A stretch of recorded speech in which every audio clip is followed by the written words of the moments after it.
Yo sentí los brazos de la muerte. Yo sentí cómo la muerte me abrazaba.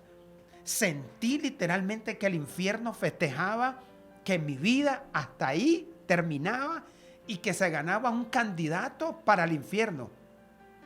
Era el triunfo, era el triunfo de una causa perdida. Ahí estaba yo. Yo era el fracaso de una persona que ahí está.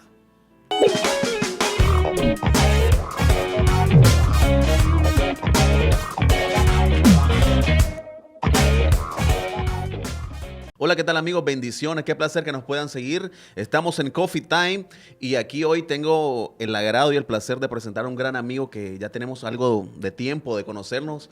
Yo sé que ustedes también lo han escuchado, lo han visto en redes sociales y él es mi buen amigo Nelson Bojorge.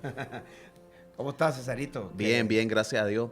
Encantado. Recientemente ayer miré que estaba ahí en un culto poderosísimo. ¿Qué tal tuvo eso ahí? Eso estuvo de loco, la verdad que sí. La verdad que a mí me encanta llegar a esa etapa. No quiero iniciar desarrollándote la pregunta que me hace sin antes saludar a todos los teleaudiencias, todos los que están detrás de las diferentes redes sociales. En cualquier momento, ahorita, en diferido, les saludamos, la verdad que sí. Referente a ayer fue, a mí me encanta levantarme y lo primero decir, Señor, dime qué vas a hacer hoy. Dime, Señor, qué va a suceder hoy. No sin antes haberme preparado un tema, obviamente estudiado y enfocado. No tirar el chagüite. No, el problema es que nosotros necesitamos estudiar algo, por lo menos para tener una base, y en base a eso el Espíritu Santo pueda movernos en esa vía. Y tratándose de jóvenes, que eso es lo más delicado. La gente cree que hablarle a la juventud es lo más... Es chagüitera, solo llegar y pararte y darle cuatro locuras. Sí, hacer un poco de chiste, hacer un poco de gracia. Y la verdad, pues, ¿qué puede hacer? Pero ahí es la delicadeza de lo que tenemos que tener cuidado, porque estamos poniendo un fundamento, estamos poniendo una semilla en esa tierra que es fértil y en esa tierra que es bien delicada, poner una palabra específica que en su momento va a permitir que va a germinar y ahí donde viene, si esa palabra se distorsiona o si realmente tiene el fundamento. No, y es bien delicado. A veces las personas se toman en poco cuando uno habla o cuando les predica a jóvenes, piensan de que pueden llegar, lo que te decía, pararse y decir, agarrar un versículo cualquiera y decir, no importa, ahí me la arreglo porque es para jóvenes, no es para adultos, no es para pastores, se le puede decir cualquier cosa. Pero algo que decís que es muy interesante es de que uno se tiene que preparar y obviamente de lo que hay, del conocimiento que hay, de lo que encuentra Dios en tu corazón y obviamente de lo que estudiaste y lo demás, Dios saca de ahí para poder ministrar y hacer lo que tiene que hacer el desenvolvimiento más que todo. Sí, de hecho han habido ocasiones en donde Dios me ha sorprendido. Por ejemplo, en la iglesia donde yo me congrego, cuando mi pastor a mí me dice, Nelson, te toca predicar, mira, mi esposa puede dar fe de esto, de que yo me dedico 3 o 4 días para estudiar el tema en específico. En mi iglesia yo doy las primicias, en mi iglesia doy lo mejor de lo mejor. Y ahí en mi pequeña iglesia, ahí es que comienzo y la llevo en diferentes puntos dentro o fuera del país. Y lo más lindo es que la palabra es tan divergente que puede de pronto, para un público en específico, puede evolucionar y hacer una catarsis espiritual y te puede inclusive crear de alguna manera esa indigestión mental, porque si, wow, de repente vi eso y no lo entendí.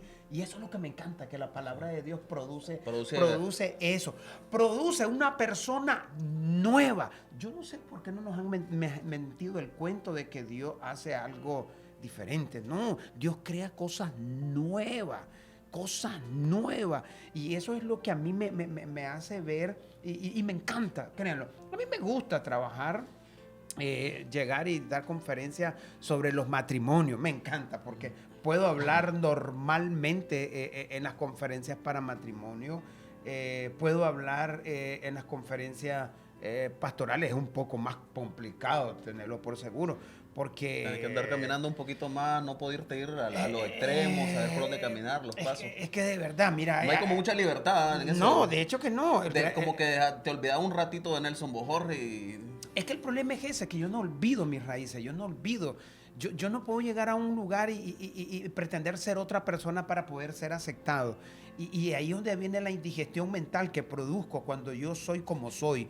Porque la gente le encanta venir y como claro, como está todo el séquito pastoral por allá, entonces yo tengo que ser como ellos, hablar Y ya te como han ellos. dicho, ya te han dicho, Nelson, de que, digamos, va a una conferencia y te dice, mira, Nelson, vos sabes, yo sé cómo sos vos, hermano, pero vos sabes que están los pastores aquí, te voy a pedir de que sea un poquito más, no, que no seas muy loco, porque ya te han dicho eso. Hermano, mira. Señor, reprenda al día. Mira, esta escuela no es de ahorita. Este es un ensayo de muchos años atrás. Yo llevo 18 años. Y en los 18 años de estar en el Evangelio, yo no conozco otro segundo amor. Yo vivo mi primer amor. Estoy en el primer amor. Yo no he sabido lo que significa la gente que me conoció desde mis primeros, desde que me conoces vos. Correcto. ¿Me has visto un cambio? No, Es más, no, he sido siempre peor. igual. Y es peor. Más loco cada vez. Peor, ¿por qué? Porque esta es una evolución constante. Así es. Y de pronto venir, que la gente al inicio me decía, no, vos sos un mal ejemplo. La gente a mí me etiquetaron de lo peor. Yo vengo de la generación desde cuando no había Facebook. Yo vengo de la generación que todavía no venía WhatsApp. Estaba apenas en el inicio. De la que vos era el control. Sí, de esa época, y créelo. Y a mí me lo decían en mi cara. Muchas veces mis hijos fueron muy golpeados por la religión porque mis hijos escuchaban lo que le decían de su papá. Mira, que ese hermano se pasa, qué barbaridad, y por qué ese hermano habla así, y por qué ese hermano tiene esa manera de ser así. Aquí no hacemos las cosas como él las hace. Él está haciendo las cosas que no es. No, ¿cómo es posible que él desordene? No. Dios es orden y tu papá es desordenado. ¿Oíste? Le decían. Y mis hijos muchas veces se las tragaban, otras veces me las comentaban, inclusive llegaron a algún momento a decirle, sí, me claro. pone en pena. No. De hecho, no. Mire, es que mis hijos como que entendieron de dónde yo venía. Ellos comprendían que yo estaba viviendo una segunda oportunidad. Y como segunda oportunidad de que yo estaba viviendo, yo estaba dando todo. Y la gente creía que lo estaba dando todo a alguien. Y no le estaba dando una atención a alguien, sino se lo estaba dando a Dios. Por eso mi esperanza venía de Dios. Porque cuando tú haces todo para Dios, la recompensa viene de Él. El grave problema es que nosotros hacemos las cosas para el mundo. Queremos la aceptación del mundo. Queremos la aceptación de la gente. Yo no espero, mira, esperar que la gente le agrade lo que yo soy, tenerlo por seguro.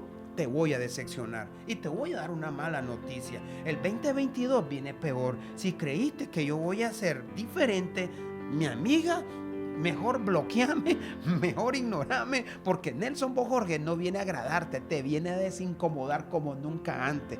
¿Y esto a qué se debe? Porque yo no pretendo venirte a hacer el culto o la persona que te va a tratar de hacerte sentir cómoda. No, yo no quiero ser como los profetas de aquellos profetas que son buenos a darte una palabrita solamente para ser parte de la aceptación. La gente al inicio me lo decía, hacete eso, no hagas esto, no brinqué, no salté, no hombre, no hagas aquí. Llegaba un momento, inclusive una vez había hecho un monólogo, hermano, era un monólogo, y uno de los muchachos se sintió ofendido porque decía que yo le estaba tirando indirecta. Solo porque le decía que era eso, que se levantaran a las 10 de la mañana y todavía pidiendo desayuno, 30 años y todavía viviendo en la casa y tenía novia, y se sintió ofendido y dice que yo se lo estaba diciendo a él. Obvio, era para él, porque era un sinvergüenza mantenido. Entonces esas cosas, esas realidades que tenemos que buscar, se tienen que decir. tenemos que hacer un evangelio al rojo y al vivo, así como hablaba Jesús, sin tanto prejuicio. Jesús era una persona que tiraba. ¿Consideramos, Nelson, de que el evangelio tiene que ser inclusivo? Claro, definitivamente. Pero el grave problema de que cuando nosotros nos tiramos en esa vía, la gente se va a sentir incómoda, porque el evangelio incomoda. El evangelio te hacen sentir mal. El evangelio no es para gente, ay, que no me gusta esto. No, el evangelio te hace decir, el evangelio te dice, levántate, salite de ahí, busca qué hacer. El evangelio no es simplemente poner tu trasero en la silla y que te salga callo y estar ahí esperando que algo ocurra, esperando que algo pase, esperando que alguien te hable, esperando que te den una palabra. Y mientras estás esperando, todavía estás esperando nada. ¿Por qué? Lo único que se te va a esperar es la muerte. Y cuando te des cuenta, vas a llegar a viejito. Y cuando llegues a viejito, vas a hacer una silla esperando, sin diente, con la próstata inflamada, con todo el alboroto de tu vida desangrándote. Y nunca hiciste nada porque seguiste esperando, hermano. No, vuelvo y te lo digo. Me lo dijeron desde el inicio. Claro, siempre me lo han dicho. Y hay gente que me tira a matar. ¿Usted cree que eso a mí me duele ya? No, me resbala. Me resbala, porque yo ya sé de dónde vengo. Yo no puedo venir y cambiar un mensaje solo porque está fulano. Dios ya me dijo, mira, Dios me lo dijo desde el inicio y será diferente. Y yo decía, qué cosa, Dios mío, además de feo, diferente, ¿qué más, Señor? ¿Qué más, Señor? Pero Dios me lo dijo literalmente, será diferente, me lo dijo la primera vez.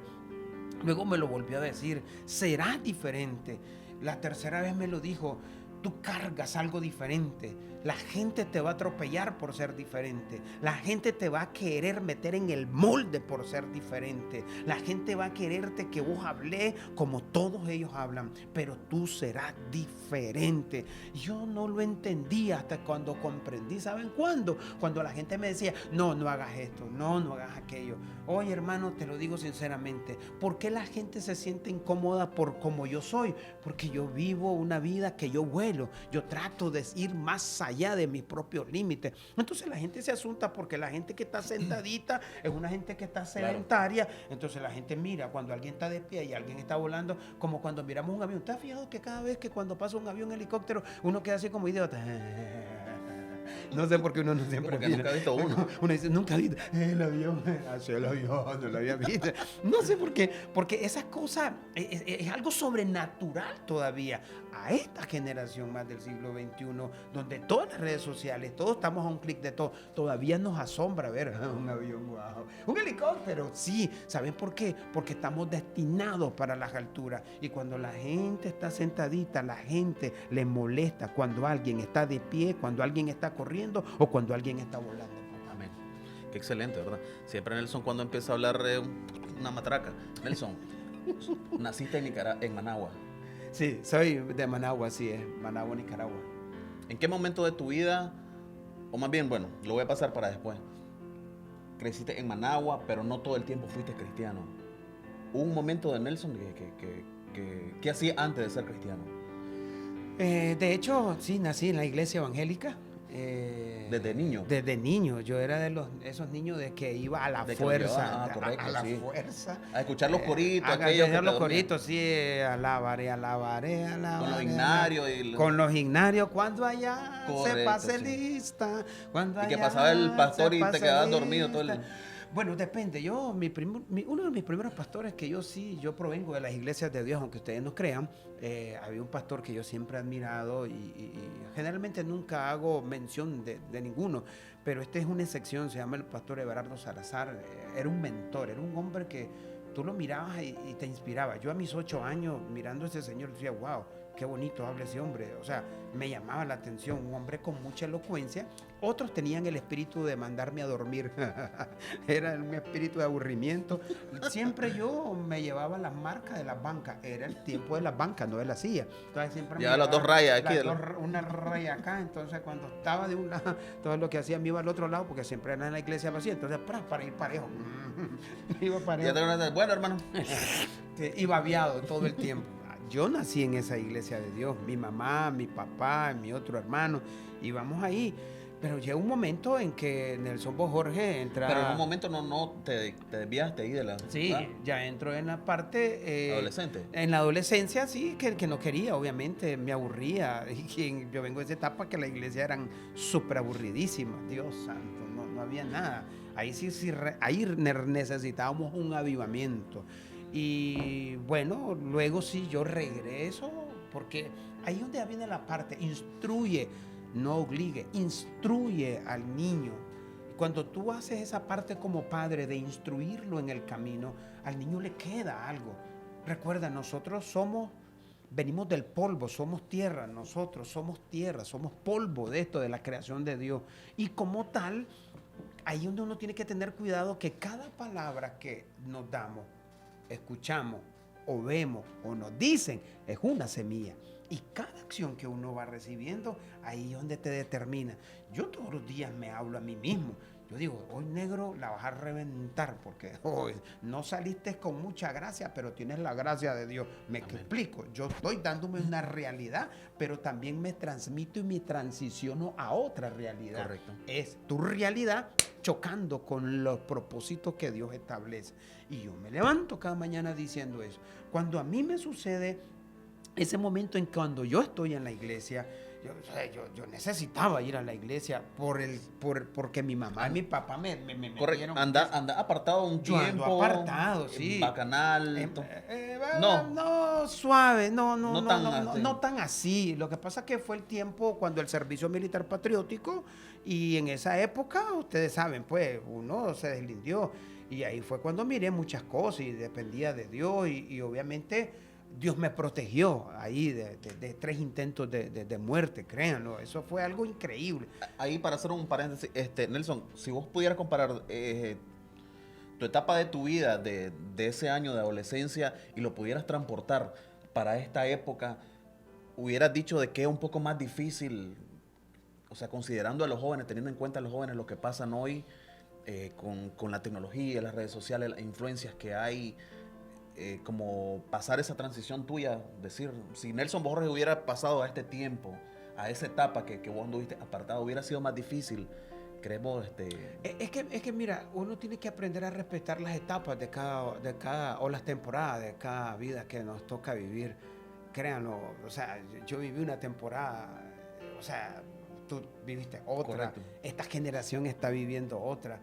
Y uno tiene que aprender como adulto a respetar las etapas que cada uno está viviendo. Yo te lo digo sinceramente y soy muy radical. Nosotros venimos de una época de que nos formaron con carácter. Mamá y papá, recuerden, al trompón y a la patada. Perdón por nuestra audiencia, pero era así. Papá y mamá no soportaban los vagos. ¿No querés estudiar? Va a la calle pues a trabajar. Aquí no se mantiene vago. Hoy tú le dices eso a un niño y lo quebrás, porque es una generación demasiado susceptible, porque es una generación de iPad, de iTunes. Que son violentos. Entonces, exactamente. Entonces, ¿y quiénes somos responsables de esto? Los padres. Y siempre estamos culpando a alguien. Culpamos que fue porque tu papá me abandonó, porque el pastor no hace su trabajo o porque la maestra de la escuela está haciendo. Mire, nosotros venimos de una formación de carácter. Entonces, en esa formación dura tenés 2 opciones. O hay gente que se lo tomó muy bien, y yo le doy gracias a Dios que yo me lo tomé muy bien, pero hay gente que lo va a ver con cara de perro. Vos le preguntas algo y en vez de contestarte te muerde. Te asombra. Porque hay gente que su formación, su backstage fue demasiado dura. Entonces hoy en día... No aprendieron a asimilarlo. No, porque claro, el abandono, la falta de abrazo, la falta de cariño, la falta de comprensión, las limitaciones, el abandono, el abuso, todas esas cosas incurren en una persona.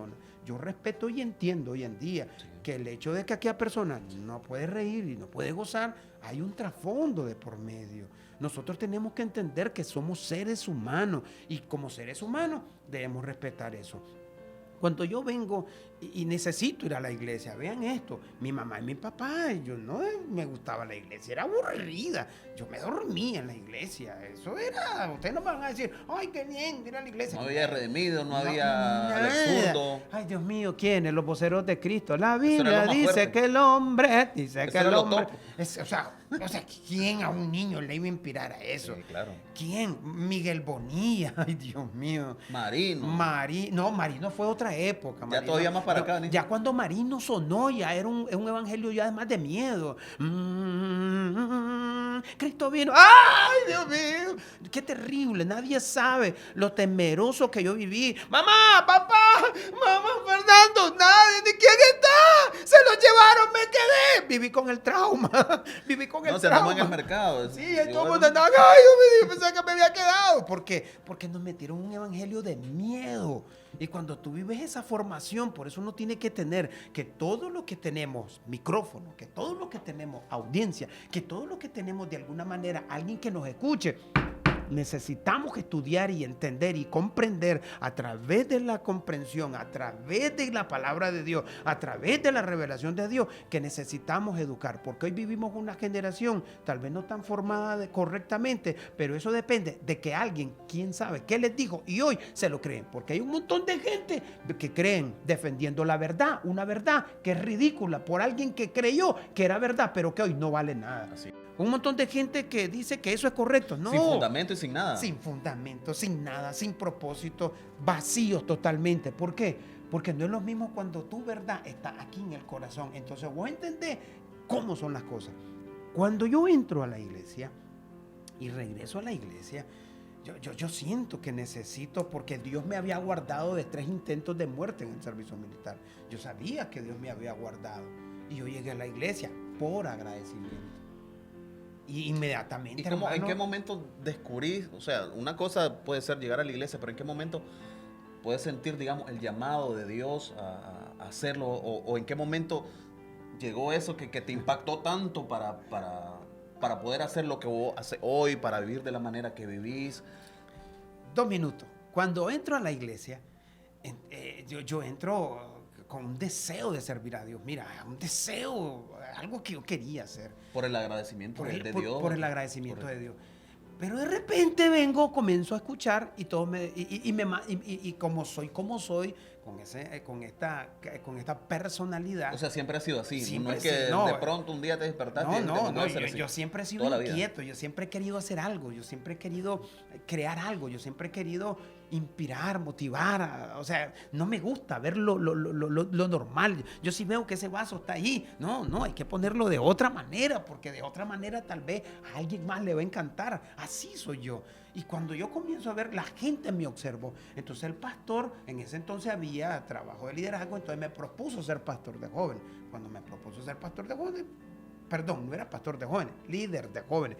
Que eran líderes, pastores. No habían pastores. Entonces dale pues, voy a ver. O sea, se trataba de esa iglesia que era un ícono para mi juventud, un ícono donde ahí nacieron los principales predicadores que inspiraron y que todavía inspiran a esta nación. De esa iglesita estoy hablando. Ahí nacieron muchos predicadores que ustedes conocen, pero no puedo dar nombre porque ya hoy son otra cosa. El punto es, hace 6 años, el punto es que cuando yo estoy ahí, todo el mundo me dice, pastor, ya no era pastor líder de jóvenes, también era líder de distrito y líder regional. Mira, yo voy. Pero todo el mundo me dice, Nelson, ¿qué pasó? ¿No tenés novia? ¿Y qué te ocurre? Mira, fulano de tal tiene novia, y este tiene novia, y aquel tiene novia, y aquí tiene novia. Y yo, hombre, ¿de qué edad estamos hablando ahí, más o menos? Yo te estoy hablando 18, 19 años. Claro, porque sí, allá todo el mundo sabe. Sí, lo que pasa es que en aquella época yo estoy enfocado, ahí viene el enfoque, yo estoy enfocado en agradar a Dios, porque correcto, Dios me guardó de la muerte y yo quiero trabajarle para Dios. Correcto. Pero cuando comenzás a escuchar, a prestar tus oídos a la gente no correcta, y el problema es que te lo dicen tus líderes, ha llegado la secretaria, el vocal y todo, entonces todos necesitan, a ver, esta no me gusta, aquella hasta esa hora ya. No, yo ya comienzo ya a ver, ¿verdad? En el rebaño. Pero el grave problema es que en aquel entonces el ovejerío no era como hoy. Ahora yo ves ahí cabra que no es jugando, ahora hay para coger. Y aquel entonces dijo, no, esta no. Con los dedos de la mano y te sobraba un montón de dedos. Dios mío. Pero había una, dije yo, aquí está. Puede ser ahí. Pero tenía un problema, mano. 5 años mayor que yo. Yo estaba en el 3er año de secundaria. Ella estaba sacando la monografía de la carrera, papá. Ella venía de una familia prominente con mucho dinero. Yo era yo. O sea, los papás de ella profesionales, mi papá nada que ver. O sea, yo era nada que ver. Y yo me quedo, Dios, pero como todo el mundo decía que... Y me lo fui a declarar. Y el ruido que cuando... Dios no guarde. Yo digo, mira, la típica que uno ensaya y uno le dice, y el rollo que siempre termina diciendo, desde el primer momento que te vi, yo siento que vos me gustás. Y él me quedó viendo, Nelson, tú me estás diciendo eso. Claro, Nelson era muy reconocido en el En el liderazgo, ámbito correcto, sí. por su forma de ser. Yo creo que aquí donde viene la gracia de Dios, porque, o sea, yo no era alguien así que digamos, wow, qué guapo ese negro, oh, qué lindo. No, o sea, lo que pasa es que la gracia, el favor, por eso a los feos no nos dicen lindos, nos dicen graciosos. O para no decirle, no sos feo, es un poco incómodo de ver. Algo así. Si no fuera agua potable no te veo, pero vos pasás. Entonces, por eso es malo decirle a un feo, tenés novia, es horrible. Pero la muchacha me quedó viendo y me dice, yo dije, Me pegó, que yo creo que quedé en shock, ¿me entiendes? Y dice, sí, está bien, andemos. Y yo, o sea, yo tenía todas las de perder, créelo. No había ninguna posibilidad de que iba a ganar. Y ella me dice... Y no tenía amigos que te decían, oh, no, hombre, Nelson, No, búscate otra porque mejor. yo no podía, o sea, yo ¿En iba serio? es que yo iba con mi dignidad, yo y mi dignidad íbamos solos. Yo A nadie no era de que andar diciendo a los amigos. No, discúlpame, yo era el líder de jóvenes y yo no podía exponer que el líder de jóvenes le iba a declarar el decir amor que no, y a después la quedó chavala, ¿me entendés? La mejor chavala de ahí, de hecho era la que todo el mundo andaba tirando y ella decía no. Y de repente me dice sí, yo... Wow, ¿Estás segura? digo yo voy sobre. Esos 3 meses para mí, quizás fueron 4, sería exagerarte específicamente. Por ahí anduvo. Por sí. ahí anduvo, pero fueron mis 4 meses más, sí, te lo digo, fue lindo. Mi pastor de alguna manera se dio cuenta que me pastoreábamos, salíamos, eran momentos tan únicos, o sea, ver una relación evangélica, no solamente alabaré, pero de repente... Cuando cantábamos, yo la miraba, ella me miraba, en ese choque de miradas nos decíamos mucho, o sea, era algo lindo, nadie sabía nuestro amor, solo era ella y yo, y no cerrábamos los ojos, el Dios te bendiga con ese apretón de mano significaba más que muchas cosas para mí, y de repente sucede que a veces, en ese entonces yo era conductor de taxi, y ella estaba dando clase en una escuela. Y sucede que cuando estaba en la mañana taxiando, o sea, mira, la diferencia era muy abismal. Te estoy hablando de que yo estaba en contra de todo. Y cuando yo pasaba por la calle, o sea, por casualidad, y ella estaba ahí, Dios mío, wow, ahí está el amor de mi vida, decía yo, ella es, dice, y se montaba, y ahí nos tocábamos, ella me tocaba la mano. Para mí eso era una experiencia religiosa muy fatal, de hecho. La llegaba a dejar, nos despedíamos. Fue un momento bien lindo. Sucede que a los 3, 4 meses, como te digo, ella me dijo después de que lo nuestro no podía seguir. Así como así. Así, y yo me quedo en shock. O sea, ¿pero qué pasó? Y la muy descarada ¿Qué hice? No, yo solo le di, ¿qué pasó? Y la muy descarada me dijo, o sea, lo que pasa es que mira, Nelson, tú y yo somos diferentes, me dice. Mira, tú eres taxero, me dice, y yo soy profesional. Mira, perdón a los que nos escuchan, pero esto fue una realidad que yo viví. Y ella me lo dijo literalmente. O sea, mi familia es diferente a la tuya. Yo soy profesional, vos no, ni siquiera sos bachiller. Y yo la verdad me dice... Aspiro a otra cosa o algo así. De hecho, así me lo dijo. Mis aspiraciones son más grandes que las tuyas. Y yo digo, wow. Un golpe fuerte, Nelson. ¿Te quedaste en ese momento? Yo estaba dolido por dentro. ¿Y lo demostraste, sí, enfrente de ella? ¿O sí, solo le dijiste? No, o sea, mi silencio decía mucho.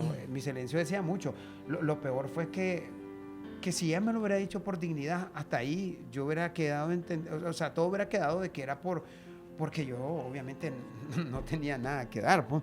Entonces yo dije, bueno, tranquila. Hasta que me dijo, pero sí quiero aclararte algo, para que nadie más te lo diga. Oh, hay alguien. O sea, hay alguien. Sí, ando con alguien. O sea, que conmigo tú andas con alguien. Sí, es que él es doctor. Yo no podía competir con eso. Él es doctor, se acaba de divorciar, él vive en tal lugar, él tiene su carro. Cuando me comenzó a hablar de que él tiene su carro, todas las cosas, tiene su casa. O sea, yo digo, oye, yo con mi pobre carro, decía, yo no tengo ni siquiera el título de bachillerato. Eso para mí, así que me dice, ni modo, pero podemos quedar como amigos. El típico, te mandó a la friendzone.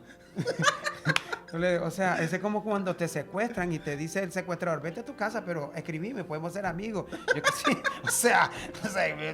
que yo me secuestraste y te voy a quedar y nos vamos a chatear. Perdón, hay un problema aquí. Entonces, yo y mi dignidad también, ese día, por ese lugar que también un día, 3, 4 meses atrás habíamos celebrado, yo, mi dignidad y mi corazón totalmente destruido. Me sentí mal, me sentí decepcionado. Seguimos todavía en la iglesia. El gran problema es que dentro de la misma iglesia ella me faltaba el respeto, me ignoraba, me hacía bullying y eso no lo soporté. Ella era parte entonces del... Eso fue. Entonces, sinceramente, los perdedores siempre tratamos de justificar nuestras caídas y siempre buscamos un culpable. Y esos fueron mis 10 años más terribles que yo viví, en donde yo conocí de todo, drogas, alcohol. Fue el hombre más irresponsable, fui lo peor de lo peor. Y siempre, claro, pues siempre me gustaron las mujeres, pues nunca le hice pues a la gaytorada, pues yo aclaro, pues, porque la gente me va a decir, ¿qué pasó, pastor? Porque nadie me ¿Nunca fui preguntara. zurdo? No, siempre fui, batí de jonrón, siempre, derecho. Pero sí, me fue mal. Ahí yo empecé una relación y ahí fue que yo encontré a una muchacha. Y yo siempre escribo, la que me botó y la que me levantó. y ahí hace la diferencia de todo esto. De repente, esa traición, esa manera de cómo ella, entonces yo comencé a usar a las mujeres literalmente. Yo anduve una vida desordenada totalmente. Y en ese momento de desorden yo anduve con una, anduve con otra. No me importaba si eran cansadas, no me importaba de nada. Yo simplemente usaba, perdón por usar un adjetivo tan directo, usaba a las mujeres, no me importaban las mujeres. Para mí lo importante era demostrar que yo era el macho. Para mí lo importante era demostrar que aquella jugó conmigo y nunca más iban a jugar conmigo, que yo iba a demostrar que yo era el hombre. Hasta que un día llegó una muchacha y así, yo andaba haciendo mis trabajos, ya había despertado algo, sí. Ya te había bachillerado, ya había estudiado. Mira, llegó un momento que al inicio yo comencé a prepararme, no porque ella vio en mí, es que de alguna manera como que esa mujer cuando me dijo todo lo que yo no significaba o lo que no tenía, digamos, lo que me faltaba, eso a mí me inspiró. Yo voy a estudiar, yo voy a hacer esto. Yo voy a estudiar, yo voy a ser profesional, yo voy a llegar a tener tanto. Y no para demostrarle a ella de lo que se perdió, sino demostrarme a mí mismo que realmente yo valgo algo. Y te lo cuento, como un simple ser humano lo dije, como un simple ser humano. Yo no lo dije en nombre de Dios, arrebato, no, declaro, establezco. No di 7 vueltas a la universidad negra, yo no hice nada. Yo simplemente lo dije y créelo. El universo siempre conspira cuando alguien sabe hablar y cuando alguien sabe para dónde va. Y la misma Biblia lo dice. La Biblia dice que si tan solo pudieras creerlo, veremos la gloria de Dios. Y cuando yo lo metí eso, siendo no cristiano, y en ese tiempo fue cuando conozco a esta muchacha, que años después, ya estoy como la serie de Netflix, te adelanto, iba a ser mi esposa. Pero la historia, el backstage de eso, es que también a ella yo le quise demostrar que yo era el macho de la casa, que yo era el que mandaba, que yo era el que gobernaba. El grave problema es que ella tenía carácter. Mire qué cosa, cuando se encuentran la piedra y el coyol, pero en la piedra y el coyol había algo que se llamaba amor. Y cuando hay amor, las cosas cambian. Una relación que está basada por pesar, una relación que está basada por los hijos, una relación que está basada por los intereses, es una relación vacía. Pero cuando una relación está basada por amor, todo te cambia. Y recordemos, Dios es amor. Y cuando Dios está en la relación, todo cambia. Sin saberlo. Y ahí estaba mi esposa. De repente yo tomaba, créanlo, y cuando yo la conocí a ella, ¿me puedo tomar un día? La invité a cenar y le digo, ¿me puedo fumar un cigarro? Me dice. Mira, Nelson, en ese momento sí, que vos andas todo eso, o sea, Dios no hablaba a tu vida o sea, ¿no te pasaba que tal vez, digamos, estaba en un bar o en algo y llegaba y te miraba al espejo y decías, todavía no, yo sigo. llega un Porque momento... Dios te dejó y te soltó la cuerda. ¿verdad? Llega un momento, César, de que Dios no nos da mucha cuerda, pero hay un momento que Dios lo permite para que aprendamos la lección. Hay gente que de repente hace una cosita y de repente, ahí nomasito, le para todo. ¿Por qué? Porque a veces hay gente que no está preparada para mucho dolor. Correcto. Hay gente que no está capacitada para mucho sufrimiento. Entonces Sí. Dios para eso. Correcto. Y en mi caso, a mí me dejó correr 6, 7, 8 años. Cuando yo estoy con mi esposa yo ya me descontrolo con ella. Comienzo a beber, la droga ya no era tanto tomar.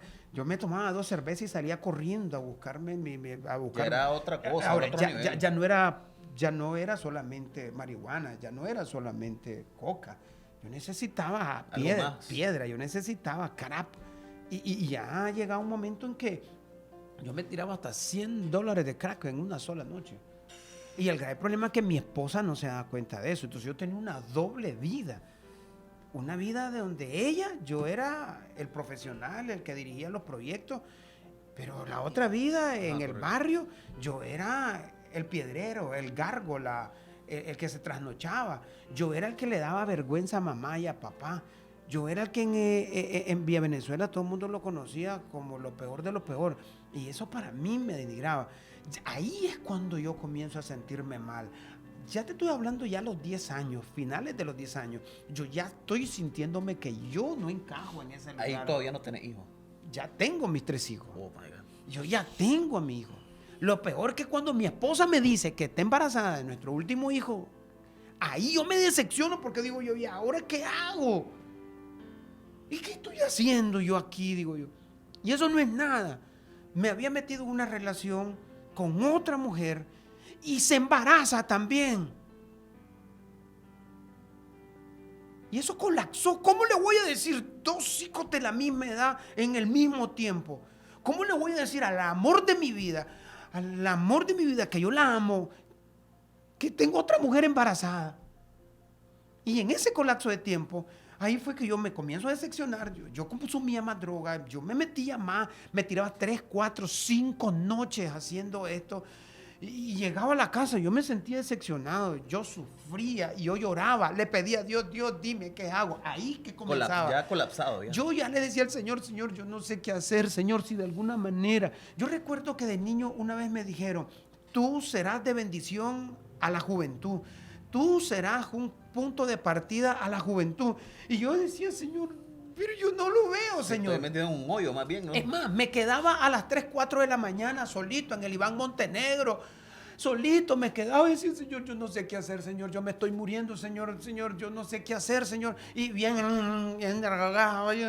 y de repente se aparecían 3, 5 pandilleros y uno se armaba con un gran machete, otro con un garrote. Y cuando comenzó, me dice, te vamos a matar. Y se aparecía, espérense, aparecía otro. No, yo lo conozco. Él es el ingeniero, es nuestro brother. Y se aparecían de la nada. Y me decían, andate. Eso ocurrió más de 5 veces. Ahí Dios guardándome, en mi quebrantamiento, en mi desesperación. Yo no es que sufría de depresión, yo lo que sufría era de decepción. Porque mi vida, siendo profesional, de repente en la mañana estaba organizando un proyecto, en la mañana estaba agarrando un proyecto de cualquier sea, y en la noche estaba con lo peor de lo peor, y me fumaba. Dios mío, me tiraban $1,000, $2,000 en una sola noche. ¿Y cómo era posible que con mi esposa, que teníamos que pagar renta, que teníamos que pagar acá, yo llegaba todavía a pelear y le decía a mi esposa, el problema es que mi esposa era rebelde, se me paraba la chela y me decía, aquí no me entra porque aquí borracho, que está en mi casa. Y ahí armaba alboroto, se me paraba, me tiraba los cuchillos, César. Me tiraba a matar. Y una vez, mira, yo no te voy a matar. Y una vez recuerdo que iba a agarrar un cuchillo y yo le iba a matar, pero no sé. Mira, si yo le estoy hablando de un matrimonio que hoy soy lo que soy, la gente dice, ay, que lo que dice, ay, que su matrimonio. Porque yo vengo, y no es la culpa la que me hace escribir lo que yo le escribo a mi esposa. Es el agradecimiento. es el amor. Y cuando ella me dice que está embarazada, y mi otra mujer dice también que está embarazada, hermano, ahí fue cuando ya decido. Agarro una cuerda, no sé dónde salió esa cuerda desgraciada.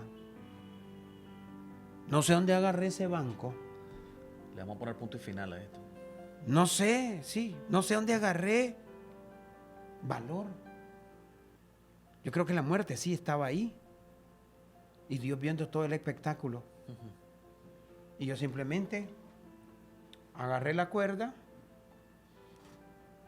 me la jalé, me la enrollé, me subo al banco, tiro el banco como tirando la vida, tiro el banco sin importarme nada, porque todo estaba perdido. No había salida para mi vida.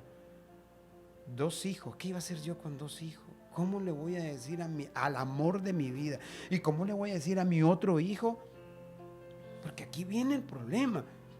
Tal vez las mujeres iban a entender en su momento, pero los hijos no. Así que yo simplemente lo que hice fue tiré el banco y quedé como un péndulo, así. Bum, bum, bum. Ahí sentí.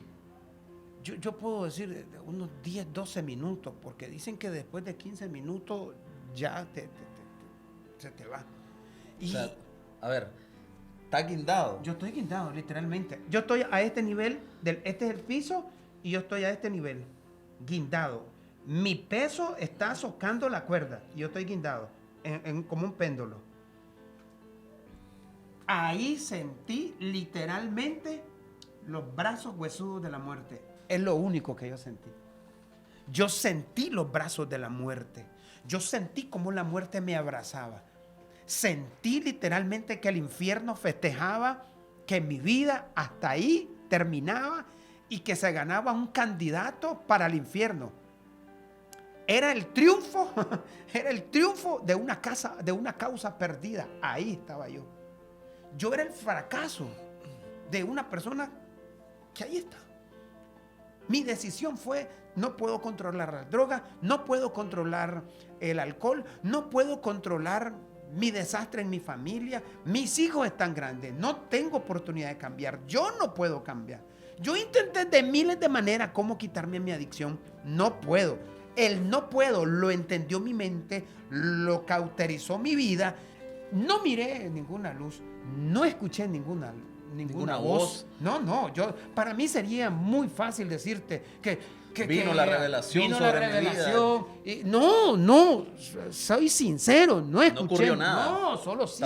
Pero cuerda. Yo sentí la muerte literalmente.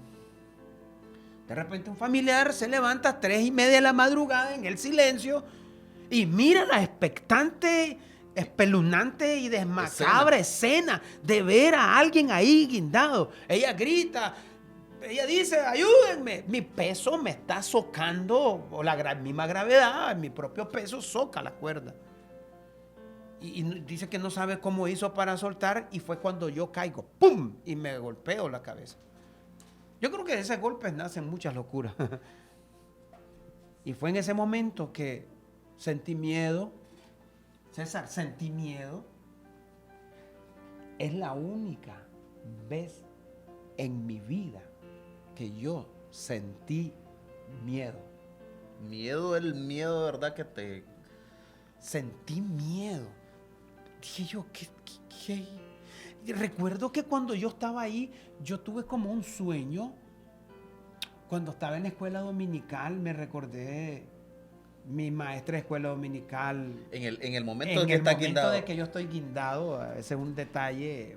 Ahí estaba mi hermana Dominga Bonilla, estaba mi hermana Antonia Bonilla, que eran mis maestras de escuela dominical. Todo eso se te venía por la mente cuando te... Cómo me enseñaron. Recordé cómo mi viejita me dijo, no te juntes con eso, hijo, no andes con eso, hijo. Recordé los consejos de mi mamá, los consejos de mis maestras de la escuela dominical. Recordé eso. Era como una película mirando todo eso. Fue cuando de repente, obviamente ya caigo, siento miedo, siento terror, me entró un escalofrío. Entró un escalofrío terrible, pero yo aún así, yo no cambio. Ese día yo no cambio. porque yo estoy, y el gran verdugón al día siguiente, así, fue espantoso. Mi esposa siempre, si no me miraba siempre me miraba cuando me cortaba los pulsos. Yo no sabía, no quiero decir eso mejor porque,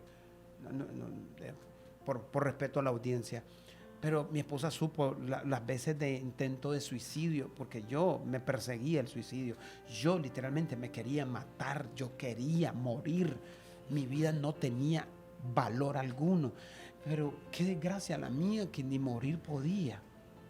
¿Entienden eso? Sí. Tantas veces, recuerdo una vez que se me agarraron como 5 maleantes con machete y con cuchillo y yo salí corriendo y un taxero se me pasa, miren esto, y mientras yo iba corriendo el taxero, ¿te van siguiendo? ¡Obvio que me quieren matar! Y yo voy corriendo. ¿Y para dónde vas? Voy para Ducualí, montate así, ¿pero cuánto me vas a cobrar? Bota, 100 varas. Pues no, me dice, montate. No, decime, porque si no me matan estos más, me van a matar vos. Del susto, sí. Matate, hombre, no, y yo me metí en la película y arrancamos. Y al día siguiente el hombre llegó a cobrar y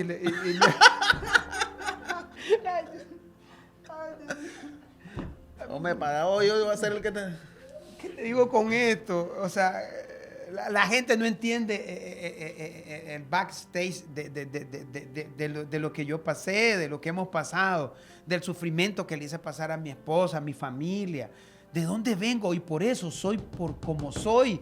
Porque cuando yo inclusive, ese día mis hijos, miren esto, ahí había un cultito de unos pastores que estaban queriendo levantar una célula. Habían 5 o 10 iglesias allí en Bataola Norte. Y enfrente se le ocurrió a un par de pastores a hacer un campo y hacer un culto. Y ahí estuvieron, y dije, qué ridículo esos pastores.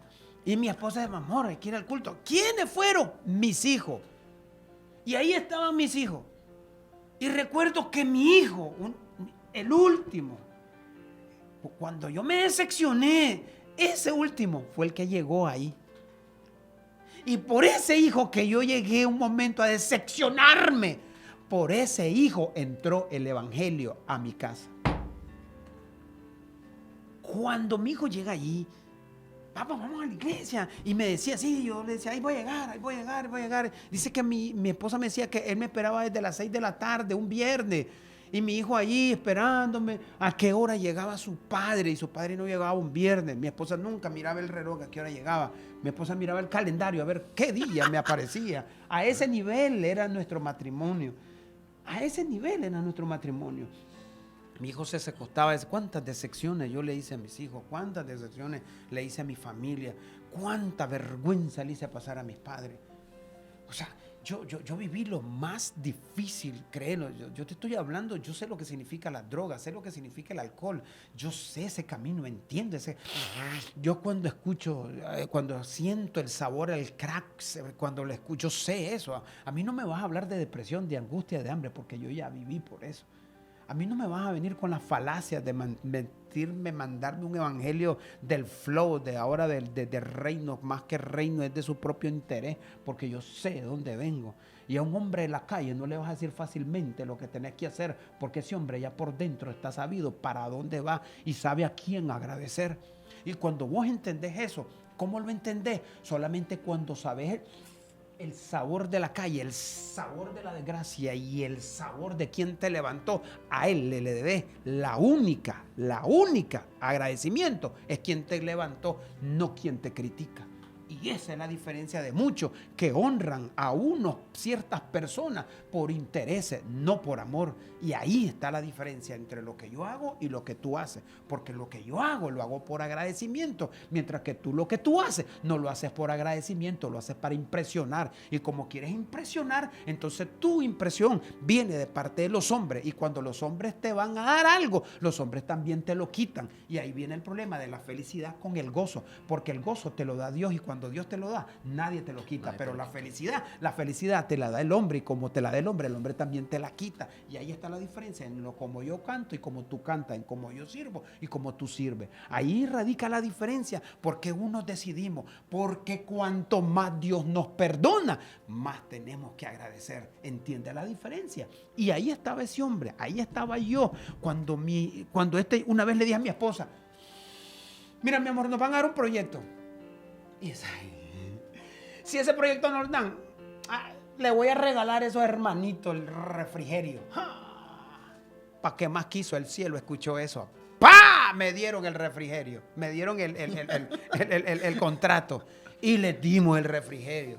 Y ese fue el inicio. Pero ahí estaba una esposa que siempre, vamos a la iglesia. No, yo no quiero ir a la iglesia. Vamos a la iglesia. Ah, no, las iglesias son aburridas, las iglesias no me gustan, no deseo estar en la iglesia. La iglesia, Dios mío, es lo peor que puede existir. Vamos, y una vez me dijo, ella, sin ser profeta, ella, sin saber muchas cosas, me decía, un día te he de ver predicar el evangelio del Señor. Y ese día le dije yo, ¿sabes vos y tu evangelio? ¡Pip! Porque no lo puedo decir en cámara por toda la ofensa que se lo dije. Y aún así me volvió a ver y me dijo, pero lo voy a ver y lo voy a ver y tu familia lo va a ver. ¿Sabes lo que significa eso? Una mujer que sabe y está creyendo en lo que ella cree. Mi esposa dice, yo sé lo que parí. Y así le dice con mis hijos. Es una mujer segura, sabe para dónde va. Y a pesar del daño que le hice, los traumas que le hice pasar, ella estaba agradecida todavía. Cuando nosotros venimos, y ahí vino la parte cuando en las noches en la almohada me decía, porque yo de Biblia sabía, Nelly, decime, ¿y cómo es? ¿Y cuándo viene Jesucristo? ¿Y cómo es lo del bautismo? ¿Y cómo es esto? Yo hablaba y yo me transportaba en mis momentos cuando yo era líder de jóvenes. Y en ese momento a mí me llenaba eso. Recuerdo que en las noches yo me levantaba predicando y a veces predicaba en inglés. Y yo me levantaba y mi esposa me quedaba viendo. Y yo me miraba predicando y decía, Dios mío, qué locura esto. Y en las noches, después de tirarme 5 o 6 días bebiendo, yo lloraba en las calles. Yo era de los que venía desde el Iván Montenegro hasta Lindavista. ¿Dormía en las calles entonces? No dormía, al contrario, caminaba, me agarraba la onda, desde el Iván Montenegro hasta Lindavista, caminaba, venía. Yo me sentía mal, la decepción caminando. Yo me sentía decepcionado. Y de repente escucho a una loca. Se llamaba Anet Moreno. Enfrente, está bueno esa loca, le decía a mi esposa. Y entonces yo compré ese disco de Anet Moreno. Y ahí lo tuve. Y bien, recuerdo que yo cuando llegaba a las 12 de la noche, 1 de la mañana, cuando se me daba la onda de llegar, escuchaba en enlace a un loco. Se llamaba Dante Gebel. Y yo lo escuchaba. ¿Sabes lo que significa? Bien bolo y bien drogado. Nunca me había reído escuchando un mensaje a un predicador. Nunca. Yo me dormía o me deprimía. Y yo digo, wow, qué buena esa onda. Oh, ese más está buena, la loquera, ese más, decía yo. Y yo siempre lo esperaba y me decepcionaba cuando no estaba a las 12 de la noche Dante para escucharlo. Y de repente, una vez recuerdo que me levanto y pongo a Anet Moreno finalmente, después de haberlo comprado 6 meses después, lo pongo el disco. Y en una de esas yo me estoy afeitando. Y cuando yo me afeito, escucho a Ingrid de Rosario, por el poder de tu amor. Y ahí yo comienzo a llorar. Y yo lloro y yo digo, ¿y qué onda? ¿Y qué pasó ahí? ¿Qué esta onda? No estoy llorando.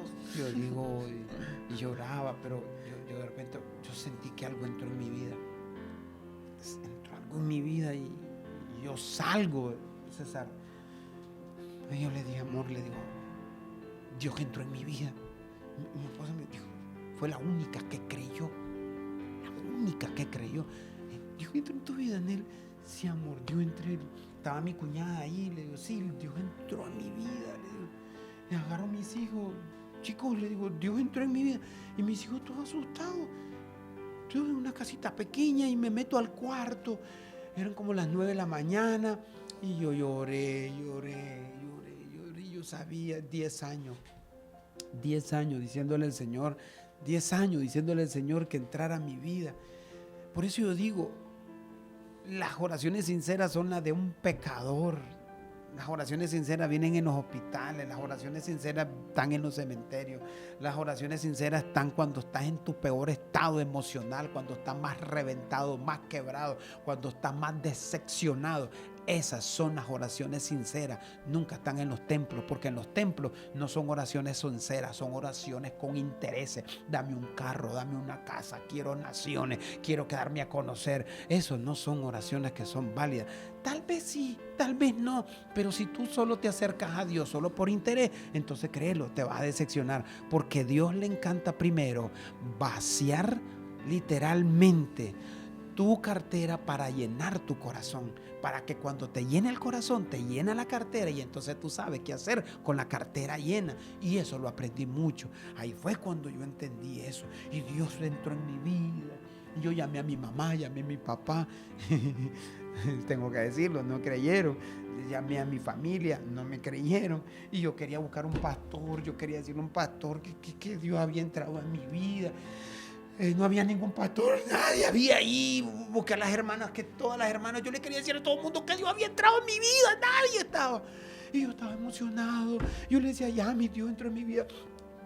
Dieron las 8 de la noche. Yo le, Yami, ¿qué fue en él?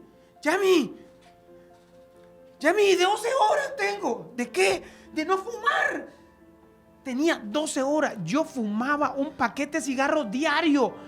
24 cigarrillos me tiraba, 20 cigarrillos, no sé, ya ni sé cuánto es un paquete, perdón, yo me tiraba un paquete de cigarro diario.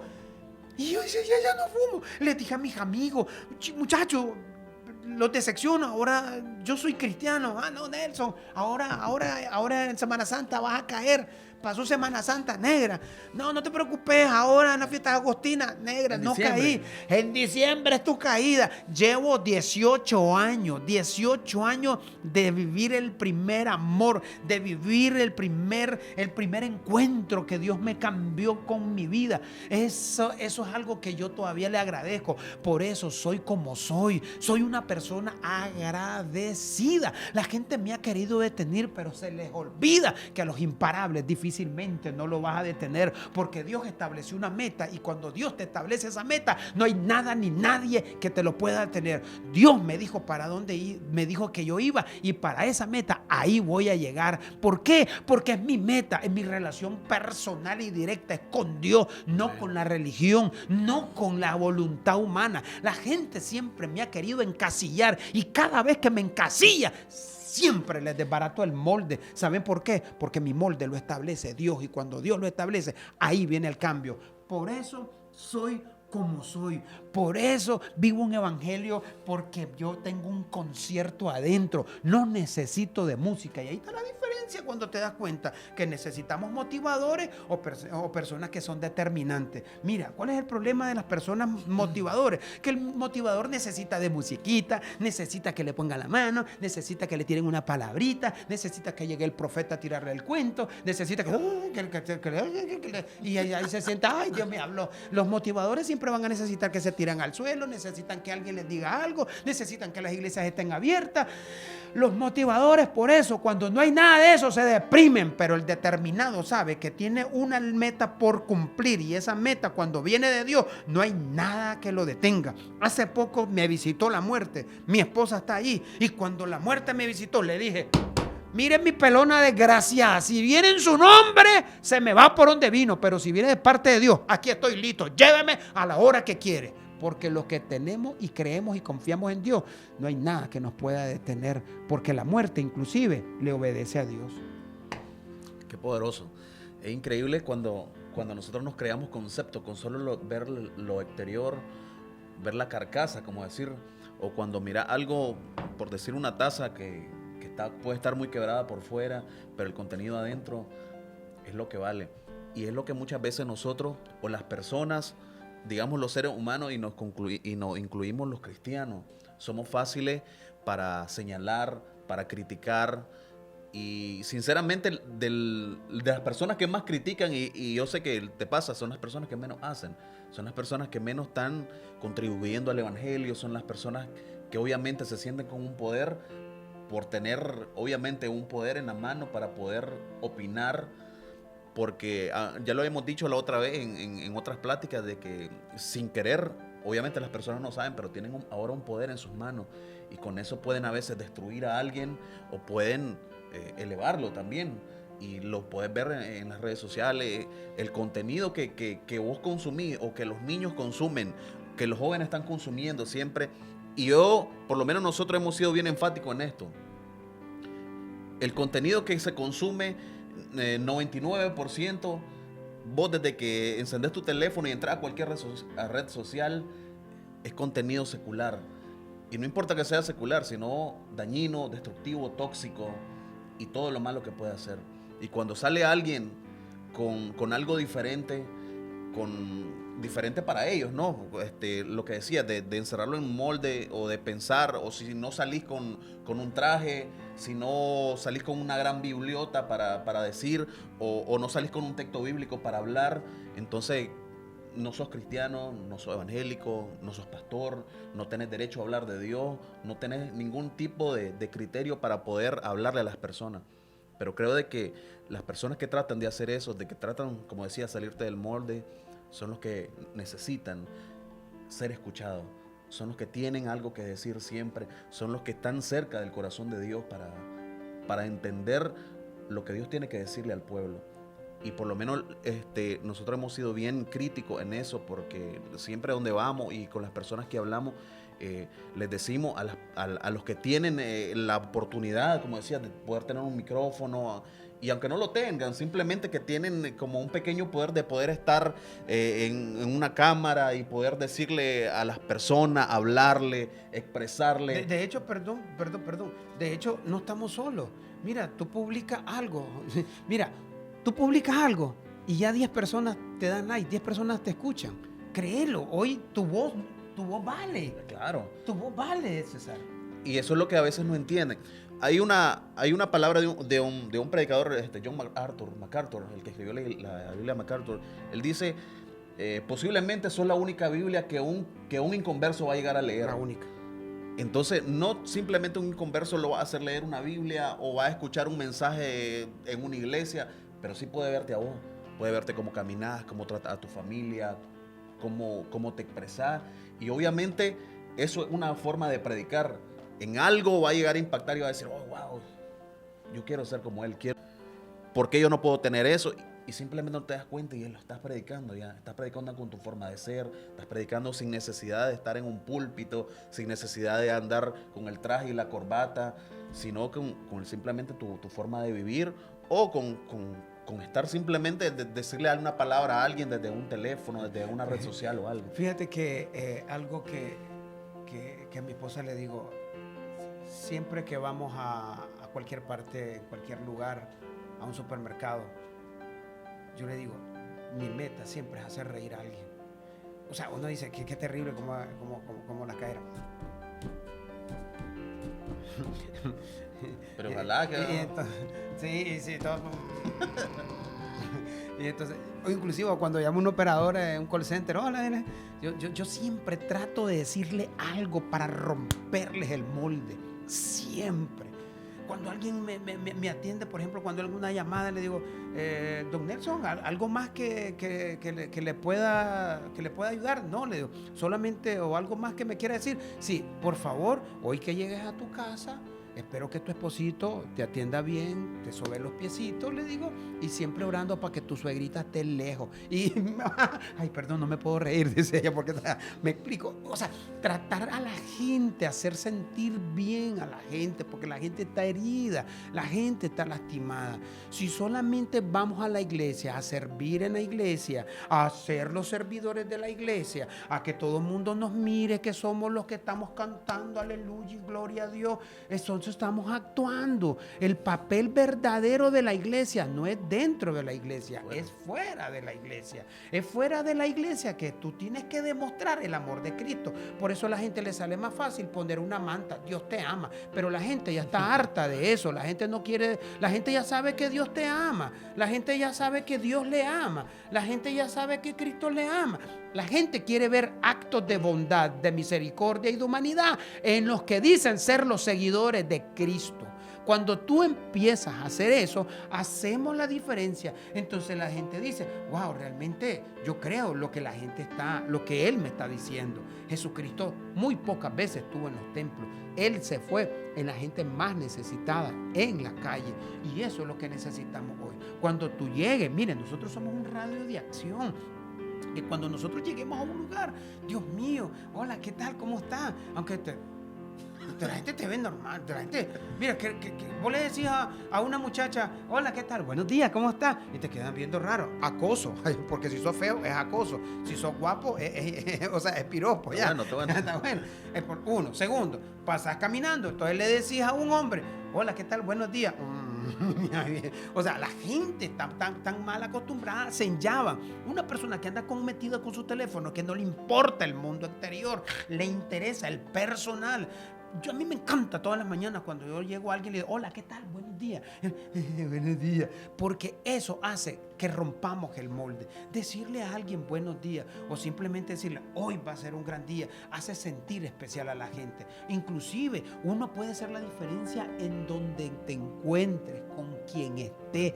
No necesitas sacar la Biblia, como andan mucho con el gran biblión y poniendo un gran radio, poniendo una gran prédica, mandando a todo el mundo para el infierno. La gente no quiere ver eso, la gente ya se hartó de eso. La gente quiere ver el evangelio en vos, que cuando se dé cuenta de que tu vecino no tiene que comer, vos te cargues de llevarle la comida y llevársela a él, porque él necesita de vos. Él no quiere oración porque ya no quiere oración. Él no quiere eso. Él quiere que le dé humanidad, un abrazo, atención. Eso es lo que quiere la gente. Entonces la gente después te va a preguntar, qué lindo el Dios que vos tenés. Ese Dios que vos tenés es el que yo quiero seguir. Quizás lo que yo te diga te va a ofender, créelo, suelo ser peor cuando me conoces, pero una cosa sí te digo, prefiero que me amen por como soy, transparente, y no ser un hipócrita más, pretender disimular y decir versículos evangélicos o hablarte como lo evangélico para ser aceptado. Entonces voy a ser parte del club de los que son aceptados, pero yo no soy de eso, soy de esta nueva generación. Cuando un niño de 12, de 13 años se me acerca y me dice, pastor, dice, su mensaje me impresionó, y yo lo quedo viendo a esa criatura. ¿Sabe lo que significa que yo, un niño de 13 años, me diga su mensaje me impresionó? Eso significa que Jesús estuvo ahí y que Jesús le impartió una palabra y que ese niño, esa palabra va a germinar en su momento. ¿Sabes por qué? Porque los niños hoy en día no necesitan saber de mucho, solo necesitan ver ejemplo, porque todo el mundo sabe Biblia. Ya saben que Jonás se lo tragó un pez, ya saben que David mató a Goliat, ya saben que Pedro negó a Jesús, ya saben que Tomás, ya saben que Judá, ya saben de todo. La gente ya no quiere saber de la Biblia porque la Biblia ya está más que clara. La gente quiere ver la Biblia en las personas, como dijo MacArthur. Así es. Qué poderoso. Unas palabras que le puedas dar, digamos, en general, jóvenes, adultos, mujeres, matrimonio, algo que se pueda resumir. Yo sé que, bueno, hablamos de todo eso, pero que puedas resumir en sí el evangelio, a como lo asume, a como lo tomas vos, desde tu perspectiva general.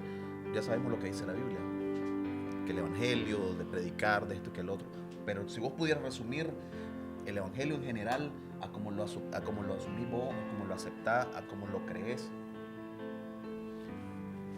Para mí el evangelio es poder de Dios. Simplemente. Eso es todo. El evangelio es poder de Dios. Porque inclusive cuando el soldado romano vio el milagro de que todos pudieron haberse ido, El soldado romano dice, yo quiero ver eso, dice, yo quiero ver eso. De que saber de que ellos pudieron haberse ido, Pedro y Silas pudieron haberse ido. Pedro y Silas adoraban a Dios en medio de su dolor. Pedro y Silas adoraban en medio de de cómo los humillaron. Pero ellos en medio de estarse quejando decidieron adorar a Dios. Y entonces cuando el ángel le abrió y se estremeció todo, entonces el soldado romano dice, yo quiero eso. Entonces ahí viene la respuesta. La gente quiere ver acciones. La gente no... ¿Cómo explicarte? La gente quiere ver el evangelio viviente en tu vida. Que aunque no te contesten buenos días, tú los das. La gente quiere ver que así como se te es fácil ofrendar y dar tus diezmos, ¿qué te hace dar un poco más? Mira, la gente dice que cuando los discípulos vieron que Jesús se iba, se fueron. ¿Sabes lo que significa 3 años pasar con el maestro? Y de repente lo vieron y aparecieron los ángeles. Le dice, ¿y qué hacen ahí todavía? Como quien dice, que ya se fue. Busquen qué hacer. Busquen qué hacer. Y seguimos viendo al cielo, esperando a qué hora viene Jesús, cuándo nos lleva. Ay, el fin del mundo. La gente está más desesperada porque Cristo venga, y en vez de hacer el reino de Dios en este mundo por salvar y rescatar lo que se ha perdido. Somos la última generación de que estamos viendo los acontecimientos reales de lo que un día se predicó. Somos y lo estamos viendo. Eso significa que yo necesito ser un mensaje andante. Yo les dije, yo tengo un concierto adentro. Yo no sé muchos versículos bíblicos. Yo no sé tanto de Biblia. Yo no sé inclusive ni de qué tanta serie hay ahorita en Netflix. No sé cuál es la última tendencia en ropa. No sé quiénes son los grandes actores de la época. No sé tanto cocinar. Yo no sé tanto de las aplicaciones como Twitter. Es más, ni uso Twitter. No sé tanto de TikTok. No sé de muchas cosas. Y muchas cosas no sé a propósito. Porque prefiero una cosa así saber, como le dijeron al paralítico, ¿quién te salvó? ¿Quién te sanó? No sé, yo no sé, porque a veces saber mucho enferma y saber poco también se pone peor. El balance es lo que necesitamos, saber de que yo cargo algo diferente acá. No tengo ojo celeste, no soy blanco, no soy rubio, no soy europeo, soy simplemente un chavalón nicaragüense que con su actitud hace la diferencia. Aquí lo que yo cargo está acá. No está adelante, no está atrás, no está a un lado, está en mi corazón. Y eso es lo que me hace vivir confiado.